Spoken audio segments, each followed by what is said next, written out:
Bom, Matrix 4 assistido e agora é a hora. O que eu achei do filme? Foi bom? Foi ruim? Tá no nível dos anteriores? Tá abaixo? Fica aí que hoje a gente vai falar sobre Matrix Resurrections e eu vou te falar, consegui ver nessa primeira vez que eu assisti o filme, hein? Mas antes, atenção, se você não gosta de spoiler, já vou te avisando que esse vídeo vai ter muito spoiler de Matrix 4. Então, se você não quer saber de antemão qualquer acontecimento do filme, já te aconselho que não continue vendo esse vídeo. Deixa ele pra você ver depois de assistir o filme. Mas se você não liga e tá curioso, então fica aí que hoje a gente vai começar a falar sobre Matrix 4. Então roda a vinheta e bora pro vídeo.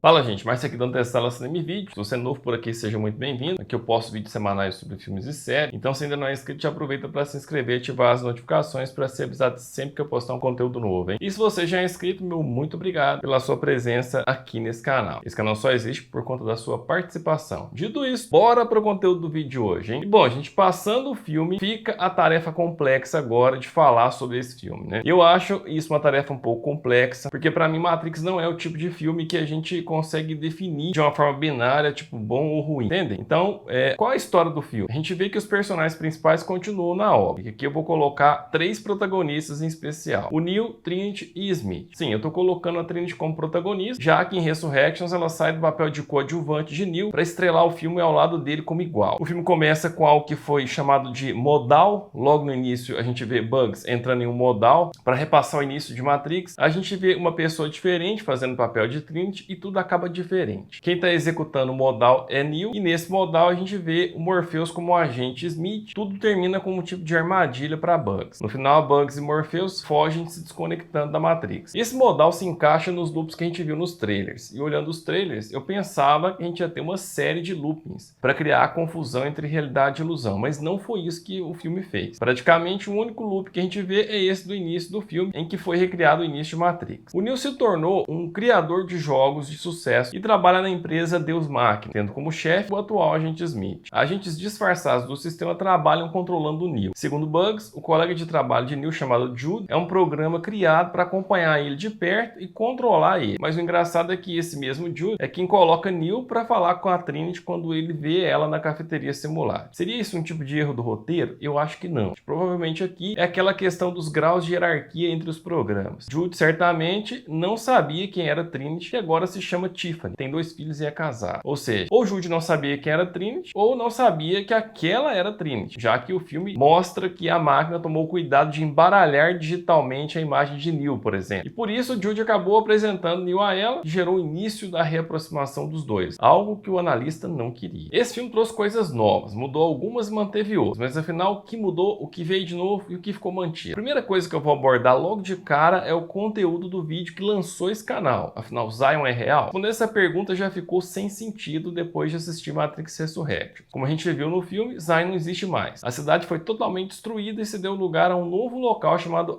Io. O que não mudou foi o tratamento dessa camada, que continua sendo apresentada como uma camada do mundo real. O plano de Zion continua sendo mostrado então como um plano real, a Terra devastada. Enquanto a gente tem uma Matrix mais forte do que nunca, com N formas de defesa e contenção de pessoas. Conforme contado por Niobe, houve uma disputa de poder entre as máquinas e uma facção venceu. A facção vencedora colocou então o analista no comando, eliminando de vez os programas Arquiteto e Oráculo. E nessa jogada, penso eu, parte da filosofia que fazia o sucesso de Matrix foi totalmente destruída. Depois eu vou fazer um outro vídeo só para falar sobre isso, mas agora a gente vê isso de cara. Uma luta interna na máquina que acaba com os programas Arquiteto e Oráculo sendo deletados. Esse filme também me deixa com a aparente comprovação de que algumas das minhas teorias sobre a primeira trilogia estavam corretas. A 6ª versão da Matrix foi de fato uma evolução, uma atualização, tanto que Neo é um tipo de herói. Por causa dele, as coisas estão como estão. Ele foi o salvador e com isso gerou a paz entre humanos e máquinas. Pela história do filme, a paz foi rompida após uma facção nova da máquina tomar o controle e resolver recriar Neo e Trinity. Algo que achei interessante na fala do analista é que levou muitos anos para conseguir reativar o código-fonte de Neo. Olha isso, gente. Pessoas agora têm código-fonte? Não sei, mas agora eu vou ficar na torcida para que venha um novo filme, dessa vez mais alinhado, mostrando que tudo isso é uma realidade virtual. Não pode uma uma pessoa continuar sendo humana ter um código-fonte se não tiver numa simulação. Então estaria ele falando de DNA? Não sei. O fato é que não quero polemizar agora nesse vídeo, mas eu vou voltar nesse assunto mais pra frente. Então, voltando para cá, a pergunta seria: por que recriar os dois? O analista recriou os dois porque um não seria valioso sem o outro. Após tentar reativar o código de Neo por anos, ele percebeu que Neo retornava quando o Trinity estava perto. E essa forte ligação entre Neo e Trinity é explorada por Morpheus quando no tatame tenta fazer esse Neo inseguro se tornar o Neo que a gente já conhece. Em um momento ele diz que se Neo quiser ver a Trinity de volta, ele vai ter que lutar, e aí o Neo meio que recobra uma atuação que lembra um pouco de longe o Neo da primeira trilogia. O analista explica que o arquiteto falhou por detestar a mente humana. Ele queria criar um mundo preciso matematicamente de acordo com os fatos. Porém, para a mente humana, o que realmente importa é a realidade ficcional criada dentro dela. O que valida essa crença nas loucuras que inventamos diariamente em nossas mentes são as emoções, os sentimentos. Segundo o analista, as emoções são muito fáceis de controlar, muito mais fáceis do que controlar fatos. Por isso ele recriou essa Matrix assim, porque ele descobriu que quanto pior se trata uma pessoa, quanto mais se manipula ela, mais emoções ela dispara, mais ela alimenta as coisas que vai criando em sua mente. Quanto mais isso acontece, mais energia a pessoa pode produzir. Perder a oportunidade de mudar a história das baterias. A gente ainda vai continuar sendo retratado como elemento para produzir energia para as máquinas. Mas uma outra coisa eu acho que andaram muito bem, hein? O retrato que estão produzindo da mente humana nessas falas do analista são muito verdadeiros. Talvez Resurrections não seja um filme filosófico como foram os anteriores, mas um filme mais psicológico. E algo que o analista vai dizer na sequência parece gerar um indício forte disso. Ele diz assim, que a chave do sucesso dessa Matrix, que gera aceitação de 99,9%, são Neo e Trinity. Segundo ele, 99,9% da raça humana define a realidade como ansiar silenciosamente pelo que não tem, enquanto tem medo de perder o que tem. E essa fala conecta demais com a questão emocional de nós humanos. O filme retrata o amor de Neo e Trinity, certo? Nesse exato momento eu te pergunto, quantas pessoas não estão aí em relacionamentos, eu vou falar de relacionamentos bons, hein? Não vou abordar relacionamentos ruins. Quantas pessoas estão aí em relacionamentos saudáveis, mas não conseguem aproveitar o que têm? Estão mais preocupados em conseguir algo, vamos dizer assim, nu. Ainda que isso implique arriscar algo de bom que essas pessoas têm. E não é só nas relações isso. O dito popular, a grama do vizinho é sempre mais verde, parece ser bem significativo em relação a essa fala. A gente parece nunca se contentar com o que tem. A gente está sempre em busca de algo mais e mais e mais e mais. E para que tudo isso? Essa ânsia por querer mais, essa ânsia por querer aquilo que não se tem e se desvalorizar aquilo que tem, é o que gera essa realidade ficcional, essa produção de emoções e que foi explorada pelo analista. Então, esse traço humano foi usado pelo analista para definir a nossa realidade. A gente conhece a vida dessa forma. Um looping de conquista seguido de uma desvalorização daquilo que já se conquistou, seguido de uma nova conquista. E no meio disso, tudo criando emoções e sofrimentos. Coloca toda essa dinâmica numa realidade virtual e pronto. 99,9% das pessoas nem desconfiam que estão sendo controladas em uma realidade virtual. E mais, quanto mais emoções são produzidas, quanto mais intenso um prazer ou um sofrimento, mais energia a gente produz para a máquina. A teoria da bateria, portanto, é mantida. A gente não tem evolução nesse tempo. Uma das questões que eu fiquei pensando foi por que a Lana teria feito Resurrections dessa maneira. Eu falo assim, tão diferente da trilogia original. O primeiro filme foi muito cerebral, muito filosófico, e agora a gente tem leves pitadas de filosofia, poradas por um humor que, pessoalmente, eu achei bem sem graça. A gente tem um Morpheus engraçadinho, e até nas cenas finais do filme, quando questionam o Neo se ele ainda pode voar, tem uma atuação típica de heróis em decadência. Ele se abaixa para iniciar o voo, dá um salto e nada acontece. Sabe aqueles memes de heróis atrapalhados que acabam precisando ser salvos no final do dia? Pois é, gente. A gente viu o Neo com um comportamento semelhante, que parece destruir a visão do herói que foi construída na primeira trilogia. Em lugar de um Neo totalmente red pill, atuante e forte, a gente tem um cara amedrontado, psicologicamente destruído, e que mais parece um herói de fim de carreira. Eu pessoalmente não apreciei essa piadinha. O próprio Smith, em uma cena de luta com o Neo, diz que Neo costumava ser melhor. E o filme todo segue essa linha. Eu fiquei pensando, por quê? O que é isso? Lembra de Merovingio dizendo que quem sabe o porquê tem poder? Pois é. Eu fiquei pensando, por que fizeram isso dessa forma? Por que tá tudo assim? Por que não fizeram um filme atual sem transformar o filme em um tipo de sátira? Afinal, quem quer ver Matrix não vai lá pra ver comédia. Pra ver comédia, a gente procura os filmes do Adam Sandler, que é certeza de risos garantidos. A resposta para o porquê fizeram um filme dessa forma parece estar na reunião entre Neo e o novo Smith. O novo Smith diz a Neo que tiveram suas diferenças no passado, que a primeira interação deles foi típica de interrogatório do FBI, mas que superaram as diferenças e chegaram onde estão juntos. Mas aí ele prossegue dizendo que as coisas mudaram, o mercado está difícil. E aí ele diz que Neo vai ter que entender o porquê a amada companhia mãe Warner Brothers decidiu fazer uma sequência da trilogia. O Neo questiona e Smith diz que a Warner informou que faria uma sequência com ou sem eles. O Neo diz que achou que eles não pudessem fazer isso, mas o Smith responde,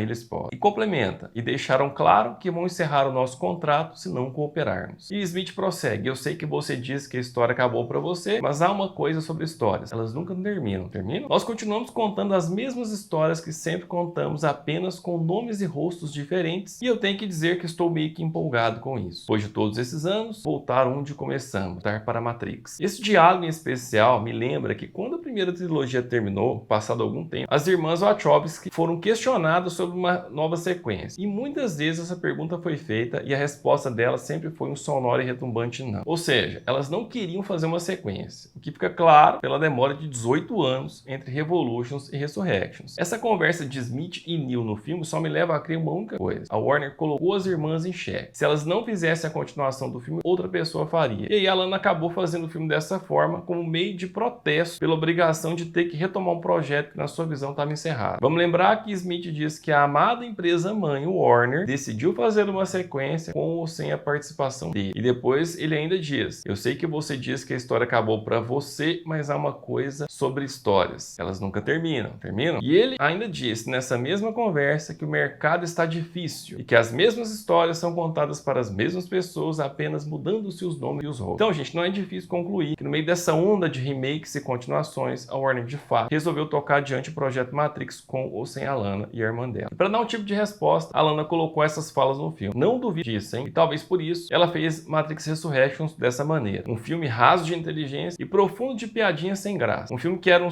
misto de ficção científica e ação e agora se tornou um misto de romance e comédia. Vou ter que confessar aqui que eu fiquei bastante decepcionado com Resurrections nesse sentido. Um filme atropelado, com coisas demais acontecendo muito rápido, sem tempo de reflexão. E fiquei até na dúvida. Me diga aí você que assistiu, qual novidade que a gente tem nesse filme? Me parece mais do mesmo de sempre da indústria do cinema, que aliás já não se reinventa há muito tempo. Quantos remakes e continuações a gente tem visto? Chegamos no momento em que parece que a criatividade acabou. Filmes inovadores e empolgantes parece que foram acabando. E isso deu espaço aos remakes, que eu pessoalmente gosto pra caramba. Quem não gosta de ver um filme top sendo refilmado com a tecnologia de hoje? O problema de Resurrections, eu penso, foi esse. Um projeto que aconteceria com ou sem as criadoras. E aí elas resolveram satirizar o filme perante o estúdio. De resto, nós vemos que algo que cogitamos nos vídeos sobre a trilogia também se mostrou verdadeiro. A gente tem humanos bons e maus, máquinas boas e más. Prova disso é que agora a gente tem os tais sentientes, que são programas da Matrix que passaram para o lado dos humanos. Morpheus está como um programa, e a julgar pelo fato que mantiveram Zion como mundo real, vou dizer que primeiro Morpheus era um humano, e esse é um programa Morpheus criado com base na consciência do Morpheus original. Esse fato de máquinas se debandarem para o lado dos humanos foi explicado por Niobe. Quando Neo esteve na cidade das máquinas, vamos lembrar que vimos várias máquinas curiosas com ele. Pois bem, várias delas não queriam controlar os humanos, então passaram para o lado dos humanos por causa de Neo. Vemos essa mudança de lado acontecendo em um episódio também de Animatrix, e isso nos leva a algo novo. Humanos e máquinas uniram suas forças para viverem juntos, tanto que são duas máquinas que resgatam o corpo de Neo, e elas fazem isso arriscando inclusive serem destruídas. Agora, o que eu achei engraçado foi um tipo de máquina usada por Sati para transitar no plano de Zion. O que mais me pareceu o dragão negro da animação Como Treinar um Dragão. Não sei se isso foi proposital ou não, mas misturou um pouco tudo aí. E para finalizar esse vídeo, eu vou dizer que achei o slogan no filme furado. Afinal, a gente não vê um retorno à fonte. Tudo acontece dentro da Matrix ou fora dela, mas não no plano da fonte. E o que eu posso dizer desse filme é que eu achei ele nota 7. Não é um filme empolgante, como foi o primeiro Matrix, e na minha opinião, não tá nem no nível de Reloaded e Revolutions, que foram tidos como filmes ruins na visão de muitos críticos, mas de qualquer forma é Matrix e por isso leva a nota 7. Ainda vou ter que assistir o filme várias vezes para pegar algumas coisas, que foi mantido na primeira trilogia, o que não foi, quais indícios esse filme trouxe para reforçar a primeira trilogia e quais afastou. A gente já viu que o plano de Zion foi mantido como real e a gente continuou sendo bateria. Vimos que mudou a forma de manter as pessoas na simulação, mas em lugar de um fundamento filosófico, a gente foi para um fundamento psicológico, as pessoas e suas emoções. O quanto do nosso mundo real é definido com base nas emoções e no sofrimento. Não seria isso um retorno à fala de Smith lá em Matrix, ao dizer que os humanos definem a realidade como desgraça e sofrimento? Bom, gente, eu vou ficando por aqui. Espero que você tenha gostado desse vídeo. Se você gostou, deixa seu like, compartilha o vídeo, me ajuda a fazer esse canal crescer cada vez mais. Aproveita para me contar aí nos comentários o que você achou dessa análise. Alguma coisa do que eu disse fez sentido para você? Comenta aí embaixo. Não esquece de curtir o vídeo e também se inscrever e ativar as notificações. E se você achar que vale a pena, por que não compartilha esse vídeo? E já aproveita também para seguir a gente lá no Instagram e no Twitter. Valeu demais pela sua audiência até aqui. Um grande abraço e até a próxima.